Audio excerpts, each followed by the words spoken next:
Hello students, so today we are going to deal with the third lecture of electrochemistry, class 12 chemistry. Hope you already see the video of electrochemistry from the last two topics, and today we are done on the conductance of electrolytic solution. तो इस पे भी कुछ numericals हैं, एक दो numerical हम deal करेंगे एनसीईआरटी। तो हम स्टार्ट करते हैं। पहले हम बात करेंगे कुछ बेसिक टर्म्स हैं जो आपको पता होंगे। ये फिजिक्स में भी आपने पढ़ा है कि जैसे ओम्स लॉ में आपने रेजिस्टेंस, वोल्टेज, कंडक्टेंस वगैरह के बारे में पढ़ा। रेजिस्टेंस क्या होता है, रेजिस्टिविटी क्या होती है, तो वैसा ही है कुछ। तो यहाँ पे हम स्टार्ट कर रहे हैं। पहले कंडक्टेंस क्या होती है, तो हम कंडक्टेंस जो है किससे डिनोट कर रहे हैं, जी से डिनोट कर रहे हैं। तो कंडक्टेंस आपको पता है क्या होती है कि वो होती है इनवर्स ऑफ रेजिस्टेंस 1/R। तो आपको पता है रेजिस्टेंस की यूनिट क्या आती है, ओहम। तो वो उसको हम क्या लिख सकते हैं, ओहम इनवर्स लिख सकते हैं। और इसको हम दूसरी तरह क्या लिख सकते हैं, महो लिख सकते हैं। ठीक है, तो आप चाहे ओहम इनवर्स लिखिए, चाहे महो लिखिए, या फिर इसको हम साइमन लिखिए, ये सेम ही यूनिट है, आप कोई भी चीज़ यूज़ कर सकते हैं। नेक्स्ट जो है स्पेसिफिक रेजिस्टेंस। स्पेसिफिक रेजिस्टेंस क्या होती है, इसको हम रेजिस्टिविटी भी कहते हैं। ये हमारी होती है जो कांस्टेंट होता है जब हम इसकी इक्वेशन ड्राइव करते हैं, जिसमें हम रेजिस्टेंस को लेकर किसी भी वायर की जो एरिया ऑफ क्रॉस सेक्शन और लेंथ की बात कर रहे हैं उसके अकॉर्डिंग निकलता है। तो इसका जो फॉर्मूला आपका बनता है वो बनता है R इंटू A/L। ए जो होता है एरिया ऑफ क्रॉस सेक्शन होता है वायर का, और लेंथ ऑफ वायर होती है। आपको पता है जो रेजिस्टेंस होती है वो डायरेक्टली प्रोपोर्शनल टू लेंथ होती है, और एरिया की जो इन्वर्सली प्रोपोर्शनल होती है।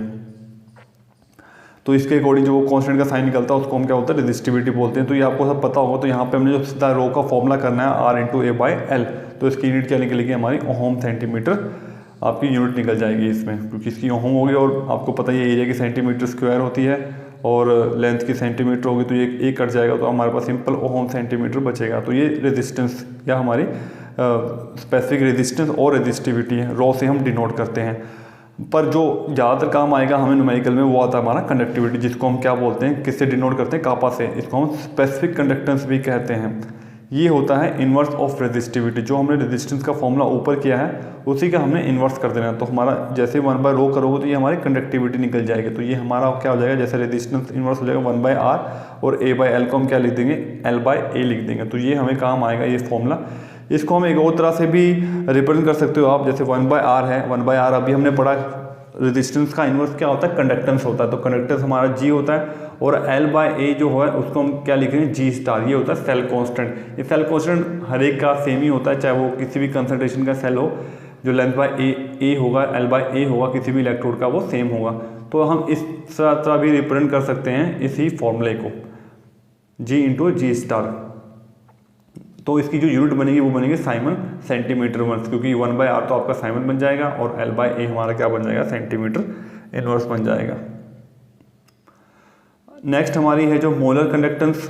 मोलर कंडक्टेंस क्या होता है, इसके नाम से पता है मोलर। तो जो भी कंडक्टिविटी प्रोड्यूस होगी, जो भी कंडक्टेंस प्रोड्यूस होगी बाय द आयंस, कितने आयंस की कितनी कंसंट्रेशन होनी चाहिए, 1 मोल की। 1 मोल या 1 ग्राम मोल जो इलेक्ट्रोलाइट होगा, उनके आयन से कितनी कंडक्टेंस प्रोड्यूस हो रही है, 1 gram mole of electrolyte in solution. कितनी कंडक्टेंस प्रोड्यूस हो रही है, conductance of ions produced by 1 gram mole of electrolyte in solution is called molar conductance. इसी को हम मोलर कंडक्टेंस कहते हैं, और इसको हम जो डिनोट करते हैं वो लैम्डा एम। ये लैम्डा है, इसको भी हम लैम्डा ही बोलते हैं। जो वी जो है ये उल्टा करके डाला हुआ है, और उसके पैर पर हमने क्या डाल दिया, एम डाला है। तो molar conductivity you can also represent with the molar conductivity at particular concentration. क्योंकि हम किसी पर्टिकुलर कंसंट्रेशन में बात करें, कोई भी मोलैरिटी हो सकती है, तो उसके लिए हम C लिख सकते हैं। We can write down the C है। तो आप दोनों में से किसी तरह भी इसको रिप्रेजेंट कर सकते हो। और मोलर कंडक्टिविटी इंपॉर्टेंट है, इसकी डेफिनेशन वगैरह काफ़ी बार एग्जाम्स में पूछी गई है।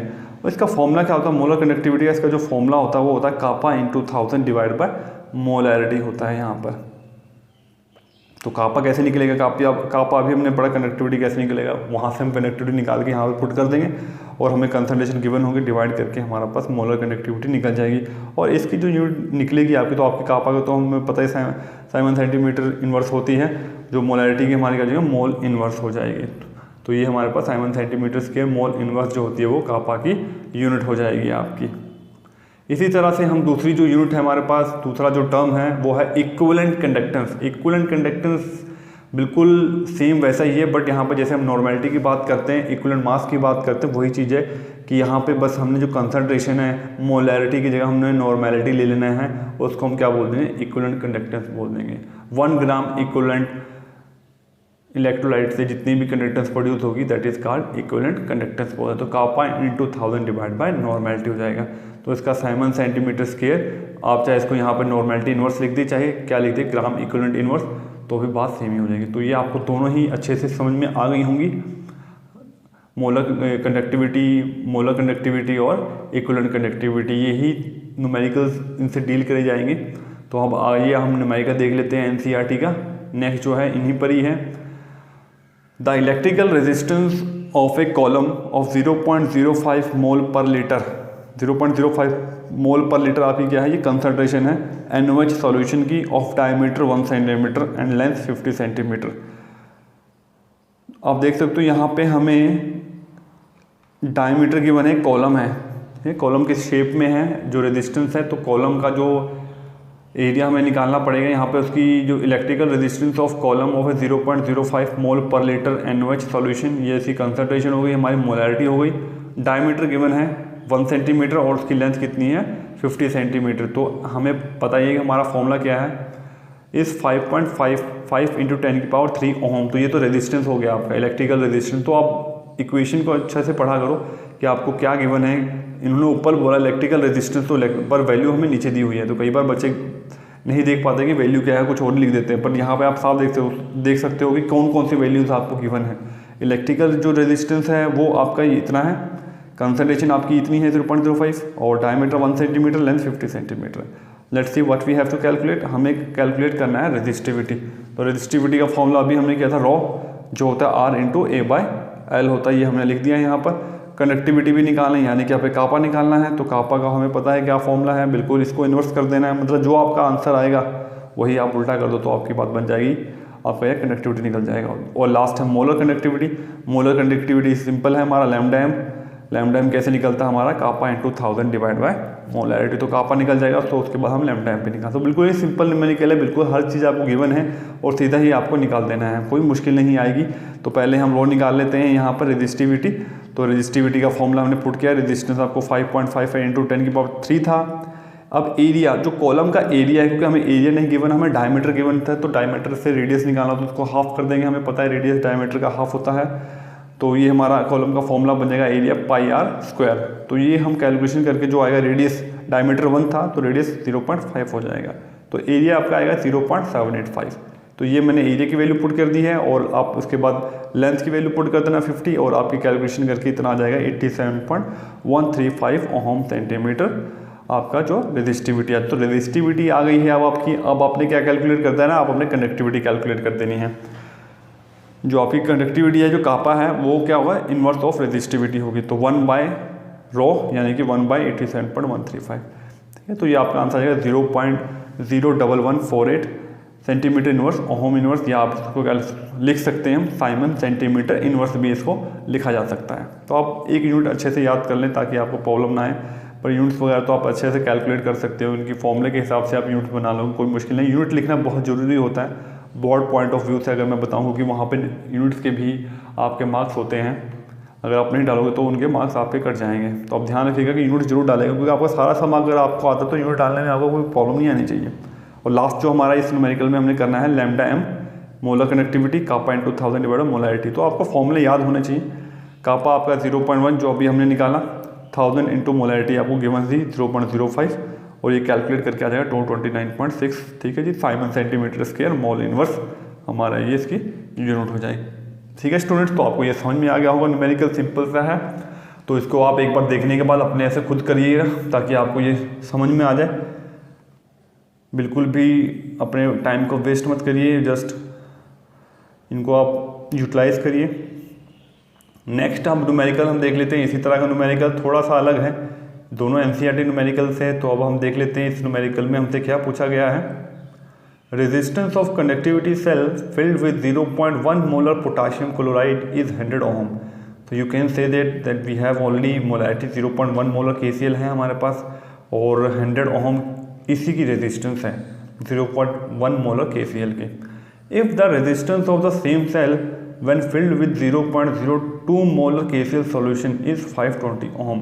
यहाँ पे हम कंसंट्रेशन को चेंज कर रहे हैं, 0.1 मोलर से हमने उसको 0.02 मोलर कर दिया है, यानी कि हमने सॉल्वेंट में चेंजेस कर दिए, हमने KCl हमने थोड़ा सा और भी कम कर दिया है कंसंट्रेशन को, और उसकी जो रेजिस्टेंस जो बन गई है अब कितनी हो गई है, 520 ओम बन गई है। We have to calculate conductivity यानी कापा मोलर कंडक्टिविटी यानी कि लैम्डा 1 किसके लिए निकालना है, हमने 0.02 के लिए निकालना है। जब हमने उसकी रेजिस्टेंस वगैरह में चेंजेस है तब का निकाल, सेकंड वाले मतलब कंसंट्रेशन के निकालनी है। और कंडक्टिविटी गिवन है हमें 0.1 मोलर के से, तो कंडक्टिविटी 0.1 की तो गिवन ही है, तो इसलिए हमें उन्हें 0.02 के लिए निकालना है। कंडक्टिविटी कितनी है 0.1 के लिए, वो 1.29 into 10⁻⁻2 ohm inverse centimetre inverse. तो हमें क्या जरूरत पड़ी है ये 0.1 मोलर KCl की कंडक्टिविटी की, आइए देखते हैं। तो आप इस न्यूमेरिकल को आप समझो तो आपको देखो अभी हमने क्या निकालना है, पहले हम बात करते हैं कंडक्टिविटी की। तो कंडक्टिविटी का फॉर्मूला क्या होता है इसको, तो कंडक्टिविटी का फॉर्मूला आपका होता है कापा। जो कापा होगा वो आपका क्या है 1/r होता है, ठीक है, इंटू L/A होगा हमारा। तो ये अब यहाँ पे हमारे पास अगर मैं इसको सिंपल तरीके से बताऊँ 1/r की जगह हम लिख सकते हैं इसको kappa is equal to G into G star, या फिर L/A जो है हमारा, जो L/A है उसकी बात कर रहे हैं, जो G स्टार को हम L/A भी बोलते हैं सेल कॉन्स्टेंट, तो वो यहाँ पे आपको कहीं कहीं नहीं given, we don't have L/A, हमारे पास सेल कॉन्स्टेंट नहीं है। तो अगर आपके पास सेल कॉन्स्टेंट नहीं है तो आप कैसे कापा निकाल सकते हो, हमें कंडक्टेंस निकाल सकते हैं, जी हम कैसे निकाल देंगे 1/r करके, क्योंकि रेजिस्टेंस तो गिवन है 520 ओम, हम 1/r कर लेंगे। But we don't have G star, तो G स्टार चाहिए होगा तभी हम जीरो कंडक्टिविटी निकाल पाएंगे। तो we have to calculate first G star, तो इसी फॉर्मूले से मैं पहले G स्टार निकाल लूँगा। तो कैसे निकाल सकते हैं, क्योंकि जो मैंने बोला पहले भी आपको बताया, जो सेल कॉन्स्टेंट है वो सेम ही होता है, चाहे किसी भी कंसंट्रेशन का सेल हो आपका, G स्टार सेम रहेगा। तो मैं जो ये आपको ये 0.1 मोलर की जो कनेक्टिविटी गिवन है वो हमें यहाँ पे काम आ जाएगी। हम क्या करेंगे, हम ये जो कंडक्टिविटी है जो आपकी कापा है 1.29 इंटू 10⁻⁻2 वो उसकी वैल्यू हम यूज़ कर लेंगे यहाँ पे पुट करके। जी हमें गिवन है 0.1 मोलर KCl का 100 ओम, तो ये दोनों वैल्यूज हम मतलब हमें 1/r करके हम निकाल लेंगे। तो दोनों वैल्यूज आएंगे तो हमारा क्या निकल जाएगा G स्टार। तो जैसे आपका G स्टार निकल जाएगा तो वैसे हमारे पास हम दूसरे वाले सेल 0.02 के लिए हम निकाल सकते हैं कापा के लिए। तो क्योंकि G स्टार आ गया होगा वो तो सेम ही आएगा, वो हम यहाँ पे पुट कर देंगे और 1/r से हम निकाल लेते हैं। चलिए हम देख लेते हैं हम कैसे हमने इसको सॉल्व किया है। तो देखिए हमारा फॉर्मूला है, ठीक है, तो फॉर्मूला जैसे कि मैंने बता ही दिया आपको, कापा G इंटू G स्टार होगा, हमें कापा गिवन है 0.1 मोलर KCl सॉल्यूशन का। तो यहाँ पे पहले हम G स्टार कैलकुलेट करेंगे, तो G स्टार क्या हो जाएगा हमारा K इंटू R हो जाएगा, क्योंकि जो आपका G होगा वो क्या हो जाएगा हमारा 1/r हो जाएगा, तो K इंटू G हो जाएगा यहाँ पर। तो K इंटू R हो जाएगा, तो K इंटू R, तो K हमें 1.29 गिवन था और रेजिस्टेंस 100 ओम, तो ये 0.1 मोलर के लिए ही यूज़ कर रहे हैं, तो उसी का रेजिस्टेंस भी हम यूज़ करेंगे। ध्यान रखना आप ये नहीं कि आपने 0.02 वाले के लिए यूज़ कर लिया, अगर हम जिसका सेल कॉन्स्टेंट निकालना हमने उसी की सारी वैल्यूज पुट करनी पड़ेंगी। तो ये आपका आ जाएगा 1.29 सेंटीमीटर इनवर्स। ये अब आ गया हमारा G स्टार। तो अगर आपका G स्टार आ गया, आप सेल कॉन्स्टेंट निकल गया, और हमने दूसरे सेल का 0.02 कंसंट्रेशन वाले का हमने क्या निकालना है, कापा निकालना। तो कापा का फॉर्मूला तो वही रहेगा G इंटू G स्टार यानी कि 1/r इंटू L/A, ठीक है जी, क्योंकि अब हम L/A यानी कि हम G स्टार निकाल चुके हैं, ये हम ना भी लिखे सिंपल फॉर्मूले से भी हम लिख सकते हैं। तो 1/r यानी कि रेजिस्टेंस गिवन है 520, और जो हमारा सेल कांस्टेंट वो सीधा ही हमें गिवन था 1, जो अभी हमने निकाला है 1.29। तो ये आपका क्या निकल जाएगा, डिवाइड करके 2.49 इंटू 10⁻³ सेंटीमीटर इनवर्स, ये हमारा कंडक्टिविटी निकल गया। ठीक है स्टूडेंट्स, तो आपको ये समझ में आ गया होगा, न्यूमेरिकल थोड़ा सा अलग सा है, बट अगर आप ध्यान से देखोगे तो ये आपको आ जाएगा। अगर आप बार बार वीडियोस को देखते रहिए तो आपको ये समझ में आ जाएगी। ठीक है स्टूडेंट्स, तो अब हम नेक्स्ट कर लेते हैं मोलर कनेक्टिविटी भी निकालना। तो मोलर कनेक्टिविटी कुछ रह नहीं जाएगा, क्योंकि हमें उसके लिए कापा चाहिए और कंसंट्रेशन चाहिए। तो कापा हमने निकाल दिया 2.49 इंटू 1000 होता ही है, और कंसंट्रेशन हमारी कितनी थी 0.02, क्योंकि 0.02 के लिए पूछा और ये सारे कैलकुलेशन करके आंसर ये आपका आ जाएगा। तो कैलकुलेशन आप खुद से करके देखिए ताकि आपकी थोड़ी प्रैक्टिस बने, क्योंकि इन द लास्ट तो आपको ही कैलकुलेशन करनी है बोर्ड एग्जाम में। तो आप जितनी कैलकुलेशन खुद करोगे तो उतना ही आपका जो माइंड होगा वो खुलेगा, ओपन होगा, और आप आराम से कर पाओगे। ठीक है स्टूडेंट, तो ये 2 न्यूमेरिकल्स हो चुके हैं हमारे ये कंडक्टिविटी वगैरह। तो इससे ऊपर आपको कोई न्यूमेरिकल पूछेगा नहीं, इतनी सिंपल से ही पूछेगा मोलर कनेक्टिविटी वगैरह ही। ठीक है स्टूडेंट, अब हम थोड़ा थ्योरेटिकल पार्ट कर लेते हैं यहाँ पर, ये भी बहुत इंपॉर्टेंट है क्योंकि थ्योरी में से भी आपको पूछा जाएगा। Effect of dilution on conductivity and molar conductivity, ये कंसंट्रेशन को कम ज़्यादा करने से कंडक्टिविटी और मोलर कंडक्टिविटी पे क्या फ़र्क पड़ेगा।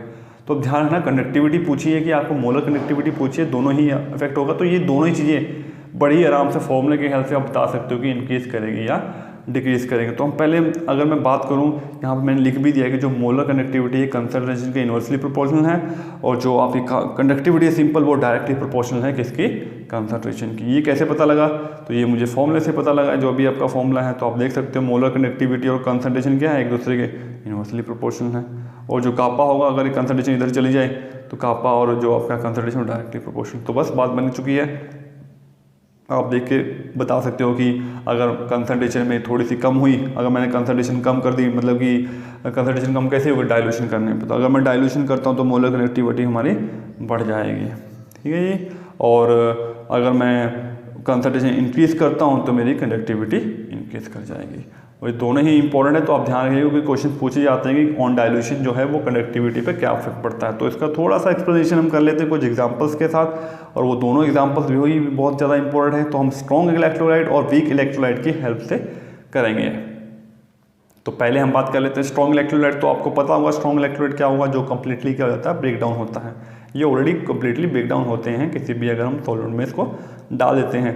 तो एग्जांपल्स मैंने कुछ लिख दिए है, पोटेशियम क्लोराइड, NaCl और KNO2। तो अगर मैं इसकी डाइल्यूशन करूं तो उसकी कंडक्टिविटी जो है हम मोलर कंडक्टिविटी की बात कर रहे हैं इस एग्जांपल्स में, तो मोलर कंडक्टिविटी का क्या फर्क पड़ेगा। तो अभी हमने बात की, अगर मोलर कंडक्टिविटी जो है वो इन्वर्सली प्रोपोर्शनल होती है, अगर मैं डाइल्यूशन करूँगा तो मोलर कंडक्टिविटी हमारी इंक्रीज करेगी। तो क्यों इंक्रीज करते, why the molar conductivity increases, the reason for that when we do the dilution of the solutions the inter ionic forces get decreases. जो भी आपकी कैटायन और अनायन के बीच में जो इंटर आयनिक फोर्सेज होती है, आपको पता है कैटायन और अनायन के बीच में इंटरेक्टिव फोर्सेज होंगी, तो वो डाइल्यूशन करने से अगर आप पानी डालोगे तो वो जो वाटर होगा इन आयंस के बीच में आएगा और इनको दूर दूर कर देगा। तो ये आयंस आराम से क्या हो सकते हैं, फ्रीली मूव कर सकते हैं, इनकी मोबिलिटी क्या हो जाएगी, इंक्रीज कर जाएगी। इसीलिए जितना ये मूव करेंगे उतनी इसकी कनेक्टिविटी जो मोलर कनेक्टिविटीज है वो इंक्रीज कर जाएगी।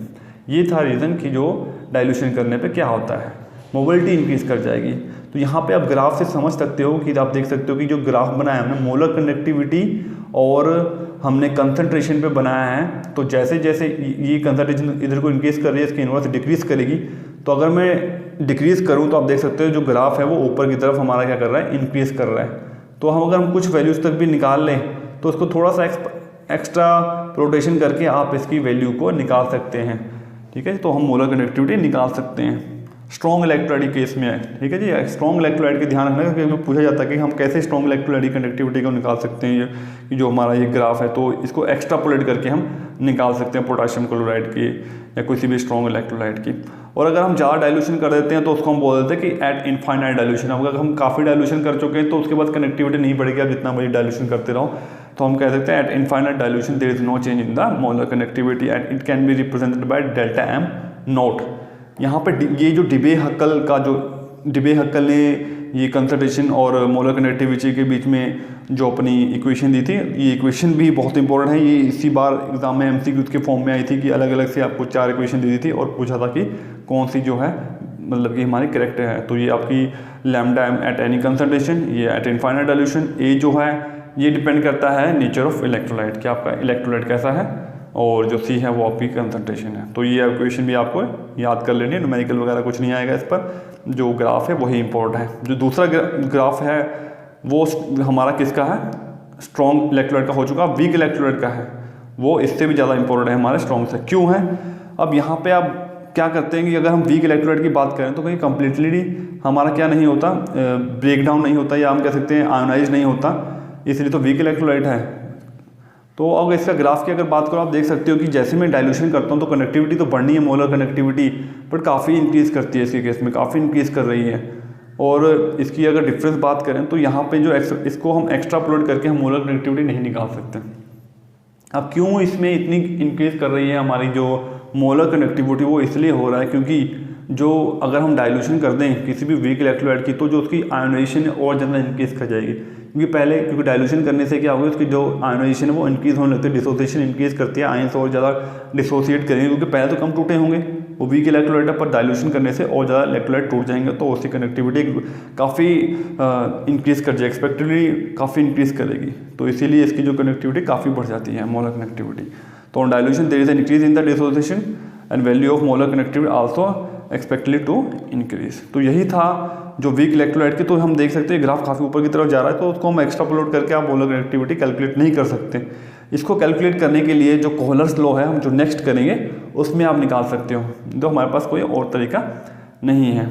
ठीक है बच्चों, तो आपको ये समझ में आ गया होगा। आज का टॉपिक जो था मेरा, जो कंडक्टेंस के ऊपर था इलेक्ट्रोलाइटिक सॉल्यूशंस के, वो यहीं तक था। और इसमें काफ़ी इंपॉर्टेंट टॉपिक्स जो कवर कर दिए हैं मैंने, जो जैसे आपको वीक और स्ट्रॉन्ग इलेक्ट्रोलाइट की बात की, इस इक्वेशन की बात की मैंने, और जो आपका मैंने स्ट्रॉन्ग इलेक्ट्रोलाइट के लिए बात की, और जो फॉर्मूला मैंने बात किए। और ये भी कंसल्टेशन जो है ये एक एक करके क्वेश्चन आपको पूछ ले जाते हैं, और यही एक एक करके नंबर आपके जो है वो बोर्ड में इंक्रीज़ कर जाते हैं। ठीक है बच्चों, तो आप इसको प्रिपेयर करिए। तब तक के लिए हम नेक्स्ट वीडियो प्रिपेयर करते हैं। Thanks for the watching my video, and please don't forget to subscribe my channel, like and share. Thank you.